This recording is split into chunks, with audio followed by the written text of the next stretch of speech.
Hi అండి అందరికీ. First time నా ఛానల్ని చూస్తున్నట్లయితే ప్లీజ్ సబ్స్క్రైబ్ చేసుకోండి. ఈ వీడియోని లైక్ చేయడం అస్సలు మర్చిపోవద్దు. పొదరిల్లు సీరియల్లోకి అయితే వెళ్ళిపోదాం. లేటెస్ట్ ఎపిసోడ్ అండి. ప్లీజ్ స్కిప్ చేయకుండా చివరి వరకు చూడండి. షార్ట్కట్లో ఫుల్ వీడియో అయితే మొత్తం చెప్పేస్తా, ఫుల్ మ్యాటర్ ఎపిసోడ్ మొత్తం కూడా. సో సీరియల్ స్టార్ట్ అవ్వగానే కేశవాన్ని చూపిస్తారు. కేశవ అయితే అంతకుముందే వార్నింగ్ ఇస్తాడు కదా ఈ శైలుకి, నువ్వు రావద్దు బ్రేకప్ అని చెప్పేసి శైలు గురించి ఆలోచిస్తూ ఉంటాడు. పక్కన ఒక ఆవిడైతే వాళ్ళ పిల్లోడిని ఆడిస్తూ కేశవ కేశవ అంటే శైలు పిలిచింది అనుకొని వెళ్తూ ఉంటాడు.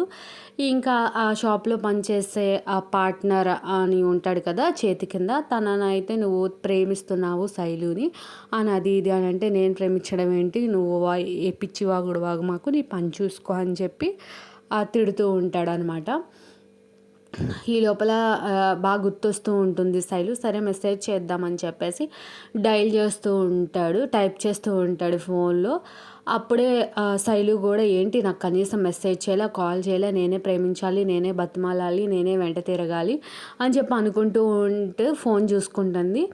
ఇంకా టైప్ చేస్తూ వెనక్కి వెళ్ళిపోవడం, టైప్ చేస్తూ వెనక్కి వెళ్ళిపోవడం. ఈ లోపల శైలు వాళ్ళ అమ్మ ఏదో ఒక పని చెప్పడం ఇట్లా జరుగుతూ ఉంటుంది. పెట్టరా మెసేజ్, పెట్టు పెట్టు అనుకుంటూ ఉంటుంది. ఆయన కేశవ పెట్టడు. ఈ లోపల కస్టమర్స్ వచ్చారని పిలిస్తే పనిచేసే అబ్బాయి ఇంకా వెళ్ళిపోతాడనమాట. ఇంకా డైరెక్ట్గా శైలునే వచ్చేస్తుంది మెకానిక్ షెడ్కి. ఏంట్రా ఫోన్ మెసేజ్ ఎందుకు పెట్టలేదు, ఎందుకు మాట్లాడలేదు అది ఇది అంటూ ఉంటే, నేను ఎందుకు మెసేజ్ పెట్టలేదు, నీకెందుకు పెట్టాలి, నేనంటే ఇష్టం లేదని చెప్పి బ్రేకప్ అని చెప్పావు కదా, ఇంకా నీతో ఎవడు మాట్లాడతాడా అని అంటే, మరి నువ్వు నాకు మెసేజ్ పెడుతున్నావు కానీ నీకేం పెట్టలేదు, ఆ మెసేజ్ మా ఫ్రెండ్కి పెట్టా అంటే గర్ల్ ఫ్రెండ్, బాయ్ ఫ్రెండ్ అంటే గర్ల్ ఫ్రెండ్ అని చెప్తాడు. గర్ల్ ఫ్రెండా అని చెప్పి ఆ స్క్రూ డ్రైవర్ ఏదో పట్టుకొని, నేను కాకుండా ఇంకో అమ్మాయితో మాట్లాడతావా అని చెప్పి శైలు కేశవ మీదకి వెళ్ళి పొడిసేస్తా, నిజం చెప్తావా లేదా అని చెప్పి కొంచెం హాష్గా బిహేవ్ చేస్తుంది. అప్పుడైతే కేశవ ఆగివే నీ మెసేజ్ పెట్టింది నీకే, నాకు ఎవరి ఫ్రెండ్స్ లేరు, ఈ లోపల కస్టమర్స్ వస్తే వెళ్ళిపోయారు అని చెప్పిద్ది. నాకు ఆకలి వేస్తుంది, నేను పొద్దునుంచి ఏమీ తినలేదు అని చెప్పి శైలు చెప్తుంది. ఇంకా వాళ్ళు కాంప్రమైజ్ అయిపోయి నవ్వుకుంటూ ఉంటారు సరదాగా. ఆకలిస్తూ ఉంటుందంటే ఇంకా పార్ట్నర్కి చెప్పి, గారెలు తింటావా, ఏం తింటావు అంటే గారెలు తింటావా అంటే సరే అని గారెలు తెప్పిస్తాడు కేశవ. అయితే ఇక్కడితో వీళ్ళ టాపిక్ అయిపోద్ది. ఇంకా ఇంటికాడ అయితే దిగాలిగా బృందావనికి వచ్చేస్తుంది స్టోరీ.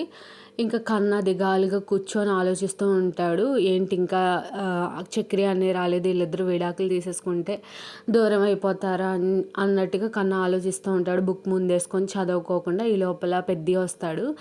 ఏంటి వచ్చారా చక్రి వాళ్ళు అంటే, వదిన ఒక్కతే వచ్చింది, చక్రి అన్నయ్య రాలేదు అని అంటే, మీ వదిన ఏమైనా చెప్పిందా విడాకుల గురించి అంటే ఏం చెప్పలేదు అని చెప్పి చెప్తాడనమాట కన్నా.